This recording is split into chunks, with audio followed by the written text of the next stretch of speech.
Hi, I'm Hannah Bernard. You're watching Market 1 Minute. Today I am joined by Steve Marshall of Cuba Ventures. Now Steve, it seems that the timing with Cuba Ventures has been kind of impeccable. You've had a lot going on. So tell me a little bit about what you guys do and why you decided to go public on the TSX Venture.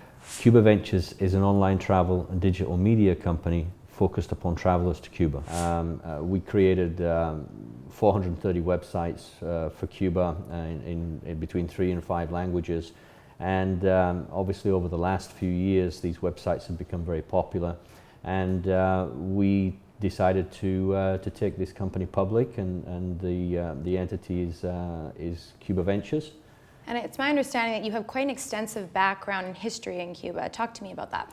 Yeah, I mean, I went to Cuba in 1995, and I worked in collaboration with the Ministry of Tourism in digitalizing major destinations in Cuba. And this has metamorphosized now into 432 websites that are creating 30 million page views a year. And through those visits that we have, we sell travel to Cuba, and we also promote various services. So tell me about your competitive advantage. You talked about some proprietary softwares. 15 years ago, we began creating our own booking platform and software.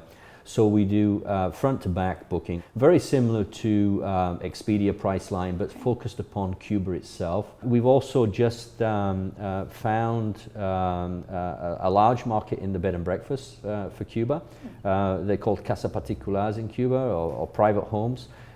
We're just in the process. We did a 300 home test across 68 of our websites, and that was extremely successful. Now we're rolling out 4,000.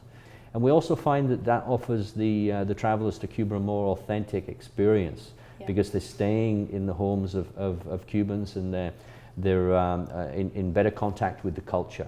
Why would you tell a potential investor to invest in Cuba Ventures? Well, there's an opportunity based upon the fact that there's an immense amount of interest from the United States, from the population in general, to visit Cuba.